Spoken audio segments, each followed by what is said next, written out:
nosso entrevistado de hoje é um amigo de longa data. Na primeira vez que eu entrei no barracão de escola de samba, era impossível não perceber a presença daquela figura loura com os cabelos ao meio das costas. E foi com ele que eu fui trabalhar a primeira vez num barracão do Max Lopes, na Vila Isabel. O meu entrevistado de hoje é o meu amigo Roberto Zaniewski. Roberto, então, cara, que prazer enorme ter você aqui com a gente. Estar contigo também. Antes de tudo, bebes alguma coisa? Uma cervejinha? Paula, nossa Paula Burgos, que está nos atendendo. Obrigado, Paula. Boa noite. Obrigado.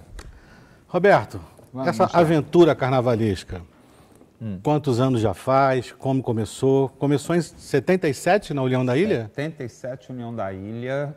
Eu já era habilidoso com plastimodelismo, fazia aqueles aviãozinhos de revel, todo bem pintado e tal. Eu já tinha uma certa habilidade manual. E as costureiras da época, que eram costureiras de família, minha mãe conhecia duas, e essas duas trabalhavam também com fantasias de União da Ilha. E um dia desses... Você morando na ilha? Morando Morador da nos ilha. Bancários, na Ilha do Governador, e aí um dos filhos de uma dessas costureiras trabalhava no barracão, que era exatamente no final da minha rua, com a avenida principal, que era a Avenida Paranapuã, na subprefeitura da ilha. E aí ele, vamos lá ver e tal, férias, você não está fazendo nada. E eu me deparei com aquilo ali, eu falei, bom, vou ajudar, né? Então a primeira coisa que eu fiz foi picotar ráfia de soprar e colar nos cavalinhos do ano do domingo, o enredo era o domingo, da Maria Augusta, e aí nós colamos aquilo para fazer os pelinhos dos cavalos de corrida, e logo depois eles tiveram uma dificuldade para prender uns espelhos arrumados em meio losangos numa superfície preta que era de um carro alegórico, era meio um tripé, uma Sim. coisa parecida, que era a gafieira. E aí ninguém sabia fazer aquilo, eu me predispus a ajudar, e quando eu terminei, o chefe do barracão da época, que era o Paulo Machado, olhou, o cara habilidoso, tá perfeito esse negócio, e me chamou para trabalhar dentro do barracão, e logo em seguida acabei conhecendo Maria Augusta. Já como aderecista? Não, ali naquele primeiro momento. E aí me apaixonei pelo burburinho da construção, né? Aí eu entrei na porta da cozinha. E eram anos de dificuldade, Barracão. né? Era comunitário o carnaval, não existia essa máquina toda que nós temos hoje. Mas foi um negócio apaixonante. E aí eu comecei a me dedicar a fazer aquilo. Fora estudar, fora esportes e tal, eu queria trabalhar dentro do carnaval porque eu gostei da brincadeira. Só que eu ainda não tinha desfilado numa escola de samba. E você já tinha habilidade como ilustrador gráfico nesse momento? Eu já desenhava muito bem, pintava relativamente bem, mas era amador, não tinha passado por nenhum curso específico, a não ser escola, né? E a partir daí eu comecei a curtir e melhorar em cada segmento. Maria Augusta foi a pessoa que mais me deu força na época, porque eu a vi trabalhando, sentada em cima de um carro alegórico ainda na madeira, riscando figurino, riscando detalhe do carro alegórico, me apaixonei por aquele negócio. E Augusta já professora? Ela já era professora da UFRJ. E isso deve ter mexido com você, né? Muito. Uma professora da UFRJ Uma professora fazendo me dando esse trabalho. força.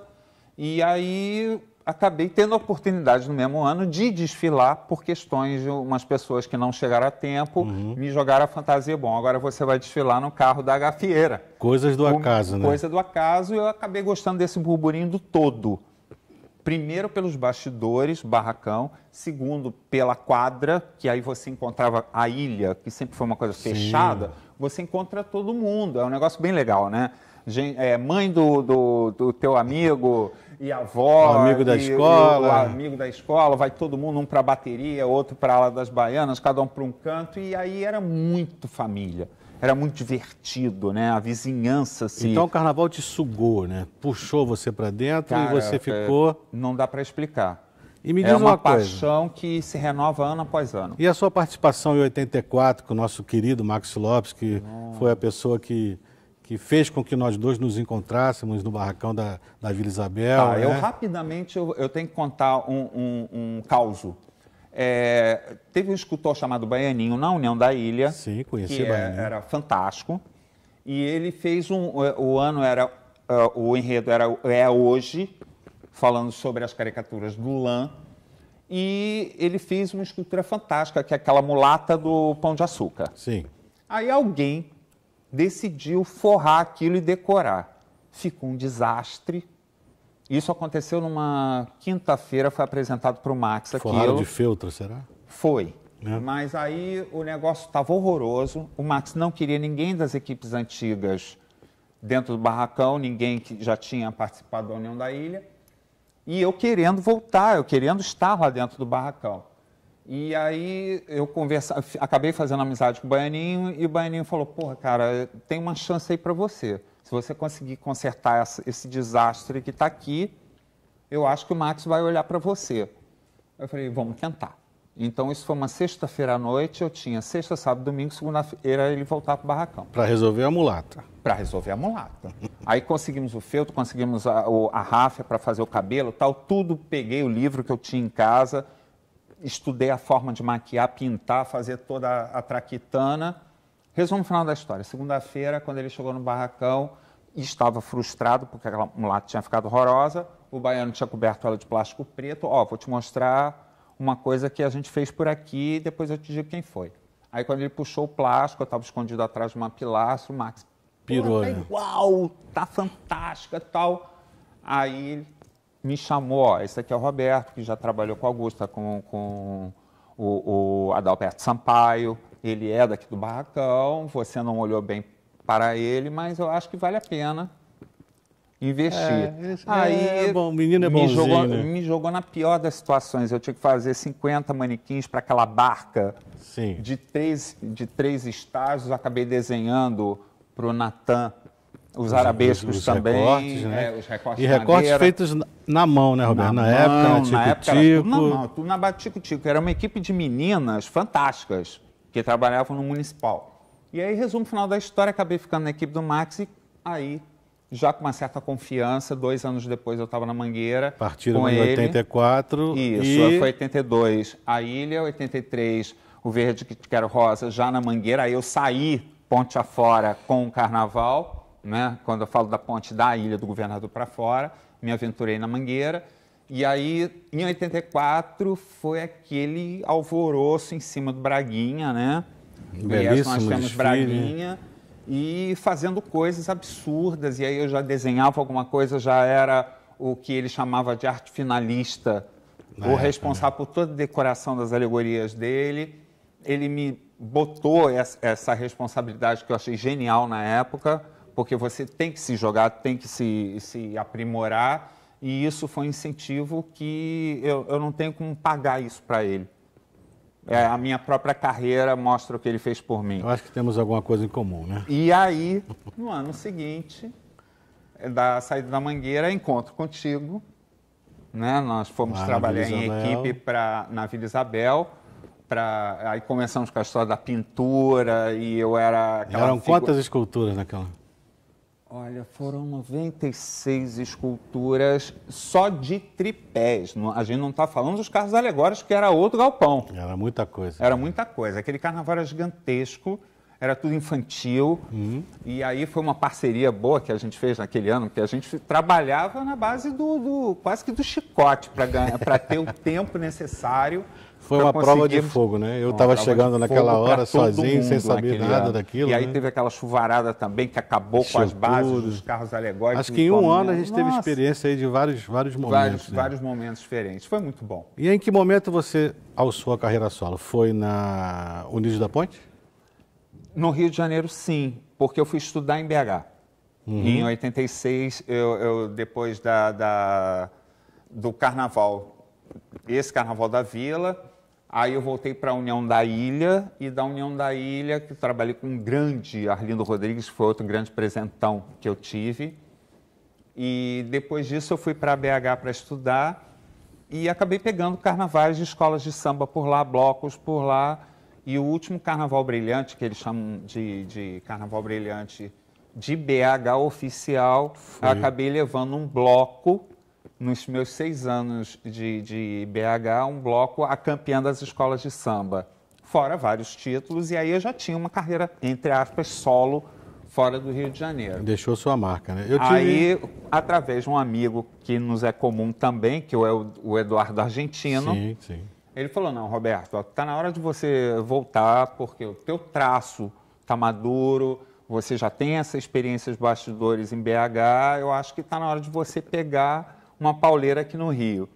E, coincidentemente, eu tive 2 propostas para me abraçarem num carnaval, que foi uma do Edson Tessia, o presidente da Unidos da Ponte, e Fernando Horta, da Unidos da Tijuca. Olha só. As 2 escolas meio que a Tijuca um pouco melhor do que a Unidos da Ponte, um pouco mais forte, mas a Unidos da Ponte me dava mais atrativos para liberdade de criação. E acabei optando pela Ponte, e foi um bom negócio na época, foi a minha estreia com a Face do Disfarce, um belíssimo a história carnaval, das máscaras, que me alçou ao mundo realmente do Carnaval do Rio de Janeiro, e até hoje estamos aí. Roberto, eu tive acesso ao teu trabalho, por incrível que pareça, embora eu já conhecia você há muitos anos, mas eu nunca tive acesso à tua arte. Eu conheci você como pintor de arte, depois nossos caminhos foram contrários em algum momento, e uma vez eu estava lá em Barra Mansa, no ateliê da Malvina, e vi em cima da mesa um bloquinho, uma coisa despretensiosa, um bloco, e comecei a folhear e comecei a me deparar com figurinos feitos à mão, belíssimos figurinos, e aquilo eu olhava e falei, gente, eu não sei fazer porra nenhuma. Aquilo me deu uma agonia, que eu falei, cara, que maravilha, e li a assinatura, e nesse momento a Malvina fala, esse é o trabalho do Roberto. Aí eu falei, Roberto, meu amigo, Roberto Zaniewski, né?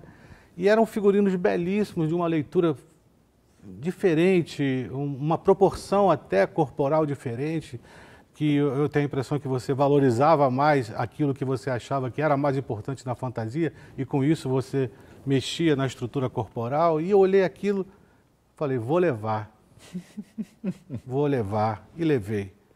Carreguei aquilo comigo, e durante muitos anos eu folheei aquele momento de entender um pouco dessa coisa do figurino. E uma vez também, só para pontuar aqui a importância do Roberto no meu trabalho, na minha vida, eu fiz um Carnaval da Caprichosa de Pilares, que foi o meu primeiro carnaval solo, né? Eu achando que sabia tudo. Não foi, foi do petróleo. Chocolate foi no ano seguinte com o Alexandre. Isso, foi o petróleo, isso. E convidei o Roberto à festa de protótipos, o Roberto assistiu à festa de protótipo e com o seu bloquinho ele anotou todas as, entre aspas, problemas que as fantasias tinham, marcou um almoço comigo 2 dias depois e falou, olha, isso está errado, isso pode ser assim, isso pode ser assado, isso pode ser mudado. Aquilo, para mim, no primeiro momento, me deixou muito assustado. Eu falei, nossa, esse cara está criticando o meu trabalho. Eu, na minha arrogância, né? E depois eu percebi como foi importante aquilo. Fiz todas aquelas alterações. Eu queria que desse muito certo. Fiz todas as alterações. A gente torce pelas pessoas que se apaixonam pelo carnaval. O Roberto falava, Mauro, capa tem que ser capa. Capa pequena não vale. E assim foi, e eu te agradeço muito por isso. Roberto, fala um pouco dessa tua transição do figurino. Falamos, tudo é manual, mas do artístico, do manual, da pintura, para essa coisa virtual, onde você hoje é referência. Tá, na realidade, eu sempre fui um aficionado por ilustração. Eu sou um grande ilustrador de realismo, hiperrealista, só que eu abandonei essa parte da minha vida. E aí eu comecei a jogar esses conhecimentos para dentro do figurino do carnaval. Só que, num dado momento, e eu como gosto muito de cinema também, produção de cinema, eu comecei a comprar livros sobre essas produções e comecei a perceber que existe uma sequência diferente que se usa em cinema que não se usava no carnaval. Que é o RAF, que é só aquele rabisco da ideia. Depois você passa para uma ilustração mais ou menos, que já não era o meu trabalho era melhor do que aquela ilustração inicial, só que tinha um pulo do gato ali. Eles já estavam botando isso virtual. Então, era a renda que ia ser usada, o material que era o forro já estava ali. Existe uma fidelidade. Existe uma fidelidade para o figurino construído. Então, ele tanto pode ser ilustrado virtualmente, como ele pode ser transformado numa peça em 3D. E aí eu falei, bom, é mais um momento para mim. Agora eu quero chegar nisso aqui. Então, já que as pessoas fazem isso lá fora, por que eu não posso fazer isso aqui também? E perseverante como você é. E aí foi essa transição e perder o medo do computador também, porque tanto eu quanto o Renato Lage, nós tivemos uma época que nós dois tínhamos o mesmo discurso. Nunca um figurino virtual vai ser tão bom, capaz de mexer num figurino traçado. Só que eu provei para A mais B, para mim mesmo e depois para ele, que nós conseguiríamos fazer. E aí, claro que hoje ele se torna muito mais prático e melhor para os ateliês que você tenha uma visão de figurino onde o ateliê não tenha que pensar tanto para tirar aquilo do papel e transformar em realidade. Vai mais destrinchado, vai mais mastigado ao olhar. E aí facilita a vida deles, se torna mais rápido, menos estressante com o material. Quantos itens tem o seu almoxarifado virtual? Por incrível que pareça, eu contei isso anteontem. Ó. Já passei de 30 mil peças. Vocês ouviram? 30 mil peças. Eu tenho uma loja com 30 mil itens. Aí, por exemplo, plumas. A pluma palito. Eu tenho pelo menos 10 cores basiconas que a gente trabalha e elas em várias posições. Só aí já tem uns 50 itens. Entendeu? Então, as aljofras, os galões, tudo que chega no mercado. Hoje eu tenho lojas onde os donos das lojas me ajudam. Roberto, chegou coisa nova. Então, eu já chego lá, pego uma amostra. Virtual, ele vai acompanhando. E vou acompanhando o mercado exatamente também. O que o mercado... porque você, tanto quanto eu, sabemos muito bem que a gente escolhe uma coisa de vez em quando, que o cara empurra pra gente que é ponta de estoque, aí não dá para fazer ela toda e no meio do caminho a gente tem que mudar sem fantasias, é um inferno. Olha só, Roberto, eu pensei nas minhas pesquisas uma frase que você fala: meus figurinos e meus carros já são em 3D. Já estou no processo hollywoodiano. Isso. É isso? É isso, essa era a ideia, é evoluir como profissional. E hoje, com a internet de banda larga, trabalhando também com N contatos diferentes, você, sem sair de casa, tendo um trabalho de altíssima qualidade, você ganhou o mundo. Você necessariamente não tem que pegar uma mala e ir daqui para Nova York, ou para a Alemanha, ou para a Inglaterra, ou para o Japão. Muito perto, tudo muito perto.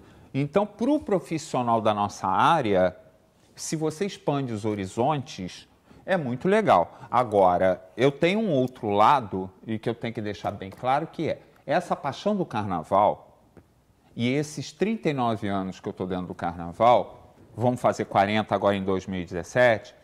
Esses 40 anos me ensinaram uma coisa. A gente tem que parar de ser o vira-lata. Porque nós temos o maior espetáculo da Terra. Isso é durante 4 dias, é exibido durante 4 dias, cada dia no mínimo 8 horas de transmissão, 2 dias de São Paulo, 2 dias do Rio de Janeiro, com a nossa cultura, com o nosso ritmo, com o nosso povo, com a nossa miscigenação. Porque eu me sinto assim também, eu nasci na Polônia, mas eu também estou aqui.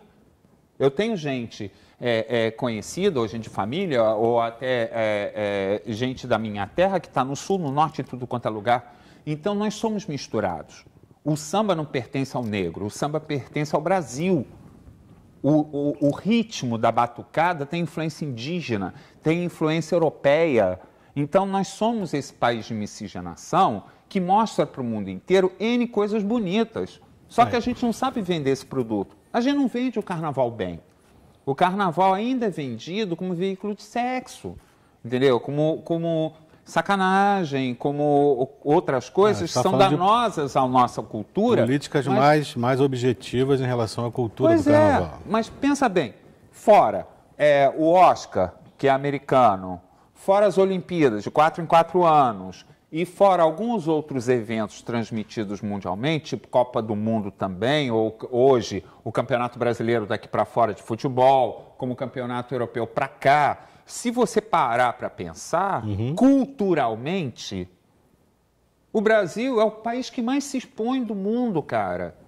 É uma coisa fantástica e eu tenho orgulho de falar isso, sabe? Do esforço que a gente tem de botar um carnaval na rua, de mostrar um enredo com o nosso samba, com a nossa música, com todos esses talentos maravilhosos. Com todas as dificuldades que a gente enfrenta. Em todas as áreas e com todas as dificuldades, e as pessoas ainda não valorizam a altura.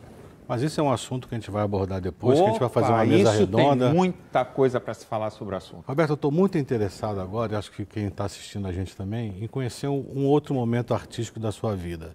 Fala um pouco dessa coisa que, para o leigo, nós chamamos de bonecas, né? O que é esse trabalho que você está fazendo? E, enfim, conta um pouco você, que é mais esclarecido nesse assunto. Está todo mundo muito curioso para conhecer. Isso é tudo muito engraçado, mas vamos lá. Colecionar bonecas não é uma coisa de hoje. É uma coisa que vem de séculos e séculos e séculos. E os artesãos do mundo inteiro, e isso a gente está falando desde o Egito Antigo até os grandes doll makers, que eu daqui a pouco vou explicar a história direito, são admirados pelo mundo, não só das crianças, das meninas e tal, mas de adultos. E isso gerou isso ainda no século XVII para o século XVIII, isso na Europa também, virou uma irmandade de colecionadores de bonecas de porcelana. E isso vem se expandindo ano após ano, e hoje você tem vários nichos diferentes de bonecas. Você tem os colecionadores de Barbies, tem colecionadores de Barbie Fashion, tem colecionadores de Barbies especiais, tem os colecionadores de personagens de cinema, como eu, que eu gosto de colecionar Star Wars e outros personagens. Para o meu bel prazer, eu gosto daquele personagem na estante e tal. E aí existem um mundo fashion dolls. Que é esse que você esse que eu pertenço hoje. Eu comecei como customizador, que é pegar uma boneca estoque. É uma boneca chamada Blight, que foi uma boneca que foi lançada na década de 60, não fez o mínimo sucesso, uma boneca cabeçuda com os olhinhos que trocavam. A boneca estoque que você fala seria o quê? Da fábrica, que ela chega da fábrica daquele jeito. Sem nada. É uma bonequinha normal, como você pega qualquer boneca em prateleira de loja de brinquedo ou supermercado. E aí, na década de 70, uma boneca dessas foi vendida para a Gina Garan, que é uma produtora de moda muito importante em Nova York. Essa Gina Garan pegou numa venda de garagem essa boneca e a boneca ficava jogada na estante até o dia que um dos estilistas amigo dela, que eu não vou falar o nome porque eu não lembro literalmente quem foi, que esteve na casa dela, olhou aquela boneca e falou, não, essa boneca não vai ficar desse jeito, eu vou pegar uma roupa da minha coleção, vou miniaturizar e botar na boneca. E aí começou a história. E aí outros grandes estilistas vieram, olharam aquela roupa, não, eu vou botar a minha roupa nesta boneca. Até a hora que foi uma modelo russa na casa dela, e me perdoe, mas eu acho que é uma modelo russa que levou essa boneca para a Europa, uma cópia dela para a Europa, já com a roupa. E isso estourou com uma boneca fashion. O mundo da moda se rendeu àquela boneca cabeçuda, que é a tal da Blight.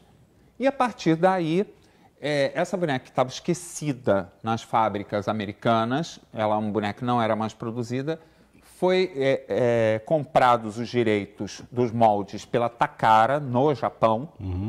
E aí essa boneca começou a fazer sucesso no mundo inteiro. Ficou um negócio bacana, porque todo mundo queria a boneca. Era uma boneca fashion, os estilistas faziam roupa, tinham modelos que tinham isso nos bastidores, né, junto aos seus espelhos maquiando, e tinha uma boneca do lado. Então, estourou no mercado. E aí começaram a surgir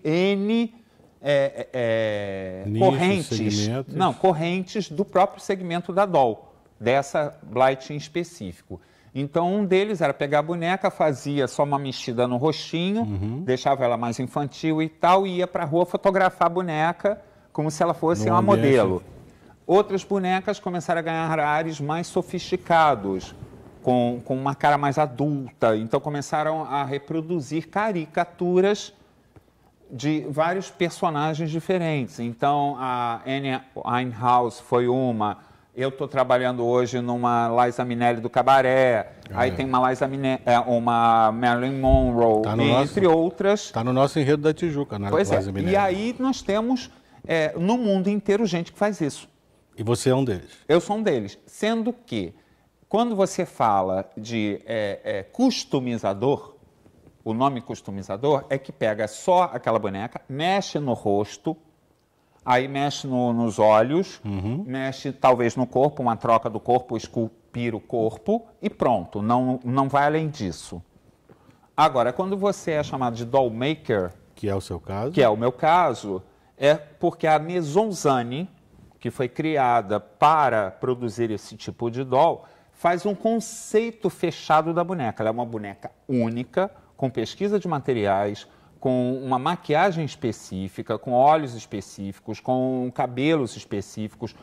Muitas vezes eles são feitas, essas perucas, outras vezes a gente aproveita. A roupa está na escala perfeita, porque o corpo da Blight, o corpo, ele tem uma escala humana parecida com a da Barbie, Sim. sendo que um pouco mais fácil de vestir. Então, você tem várias opções aí. Então, quando você entrega uma boneca dessa pronta, você cria esse conceito, ela é uma boneca, como eu chamaria, de tela em branco. Ela chega para mim, a bonequinha da fábrica, eu tiro da caixa como uma tela em branco. E ela vai virar uma boneca completamente diferente daquilo. E vira uma peça única que, consequentemente, cria uma valorização muito grande. Muito grande para isso. Então, até quanto chega uma boneca dessa? Olha... No geral do mercado, não especificamente no seu trabalho. No meu trabalho eu ainda não estou lá, mas teve doll sendo vendida a 8, 9 mil dólares. Uma doll. Uma boneca dessa. 8 mil dólares uma boneca. Não, isso nesse nicho Blights. Existem outros mais Aí sofisticados? Existem outros nichos. Quando eu falo BJD, são bonecas na proporção humana, com rosto da proporção humana, com várias faceplates, que é essa parte da frente do rosto, que pode ser mexido, o corpo também pode ser mexido, eles são articulados em 40, 50, 60 pontos. E aí são bonecas de resina e que elas são tratadas de uma forma tão impressionante que você fotografa essa boneca, você não sabe se aquilo é uma modelo de verdade, um ser humano de verdade ou uma boneca. Isso é fantástico, né? E aí até a finura do nylon, do cabelo ou da lã de alguns animais que é usado para fazer, especifica, quer dizer, não se especifica na hora da fotografia. Então você não consegue identificar definir. Se é uma pessoa, então essas bonecas ainda são mais caras. E por fim, aonde eu quero chegar, assim, como dollmaker, que eu acho que todo dollmaker apaixonado também pelo trabalho, quer chegar às grandes bonecas de porcelana. Aí essa boneca, meu amigo, é cara. O começo delas, a mais simples hoje, porque é muito manual, não existe nada industrializado, tudo é feito, incluindo a própria massa de porcelana. E aí é uma boneca que começa a partir de 10 mil dólares para cima. Isso é muito curioso, 7 mil euros. Isso é muito curioso aqui no nosso canal, onde a gente está mostrando sempre novidades do carnaval. Você saiu um pouco da zona de conforto do carnaval e trazer. Acho que melhor do que falar é mostrar. Você trouxe para a gente? Trouxe duas. Essa daqui é uma Blight Stock. Ela vem assim da fábrica, da Takara, do Japão. Deixa eu tirar aqui. Então é uma específica. Vai que uma cerveja dessa vira em cima de uma boneca. Essa não tem problema. Essa é só ela de plástico. Ela tem algumas especificações, por exemplo, ela de fábrica ela já troca o olhinho. Então ela tem várias cores de olho e isso é por série. Então essa específica tem essas cores de olhos, tem esta roupa em específico, esse cabelo e tudo mais. E aí, essa é a categoria? Essa é quando ela é estoque, ela vem da fábrica, desse jeito. É uma bonequinha de supermercado, vamos botar assim, uma bonequinha de loja de brinquedos. E aí ela se transforma, isso como dollmaker, nessa boneca aqui. Olha, está parecendo aqueles programas de transformação que passa. A pessoa pois é, então aqui você tem que pensar no seguinte, o tecido você não encontra no mercado, porque o tecido eu desenhei em cima do tecido original, miniaturizei ele, mandei estampar o tecido só para ela. Aí entra a questão da proporção, né? Proporção, escala e tudo mais, entra nisso. Aí os olhos foram mexidos, a roupa inteira mexida, então quer dizer, a indumentária dela é quase uma roupa de teatro de verdade. Você tem a nágua, o miriaque, o sapato, a bermuda. Mostra o sapatinho. A segunda nágua. Você consegue pegar o sapatinho? Incluindo o sapato dela, foi forrado. E ele é feito também com estampa específica para ele. Quer dizer, o rosto foi todo remexido, não só na maquiagem, mas também ele é carvado. Quando a gente chama carvar, ele é esculpida essa boca em cima da boca original. O nariz é um nariz diferente do nariz original. Quer dizer, aquilo para mim é uma tela em branco para virar uma peça de colecionador dessa. No caso em específico, essas bonecas mais sofisticadas com conceito, elas conseguem grande preço no mercado.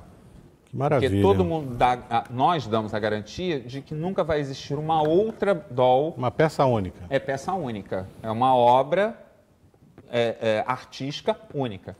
Roberto, eu acho que a gente está revelando aqui uma outra faceta, né? outra vertente do Roberto, esse artista maravilhoso que tem essa excelência no seu trabalho e qualidade e buscando sempre a perfeição. A gente busca nos agradar e agradar aos olhos dos outros também. Eu acho que essa informação das bonecas foi muito bacana, é um assunto diferente do nosso dia a dia. É verdade, é mais uma... E eu sempre que faço aqui as nossas entrevistas aqui no Quintas com Quintais, eu fecho com uma pergunta-chave que é com relação à própria pessoa. Diz para mim, quem é Roberto Zaniewski? Um cara apaixonado por arte, apaixonado por gente que faz arte. Por isso que eu sou apaixonado pelo carnaval. Então, são aquelas pessoas que estão ali como componentes, estão ali como artesãos, estão ali como profissionais de todas as áreas para construir esse grande espetáculo e ter orgulho disso, participar disso. Eu acho que quando você se insere, né, nesses universos, você sempre tem muito a ganhar com isso, porque as pessoas também têm muito para dar. E eu faço parte, eu gosto de fazer isso, eu gosto de sentar com as pessoas. Ah, não sabe uma coisa? Eu vou explicar se eu souber, se eu não souber também, vou perguntar para quem sabe. Essa troca de energia, essa troca de conhecimentos, ela vai fazendo esse mundo crescer. E aí valorizar essa miscigenação toda, porque cada cultura nos traz uma memória afetiva e nos traz uma memória artesã diferente. Que a laca veio da China, o entalhe de materiais mais rústicos veio da África, o europeu trouxe muita coisa de bom também, mas nós temos uma linguagem que se junta, que tem uma coisa Brasil em cima. Tudo isso na nossa... Tudo isso junto é a humanidade.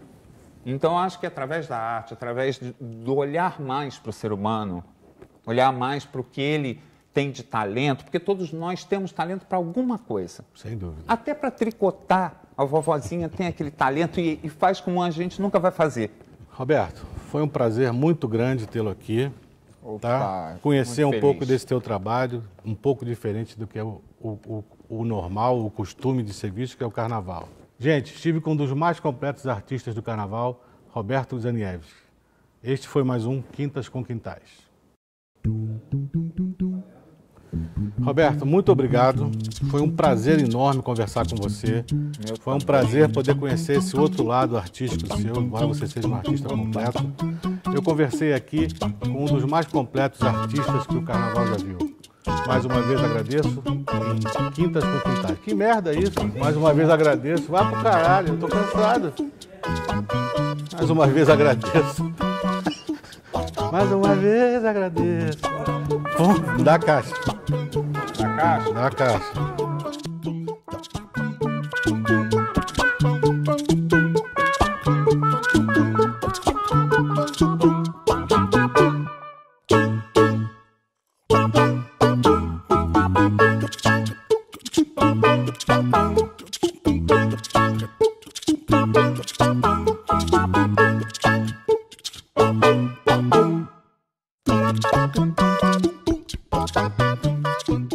Thank you.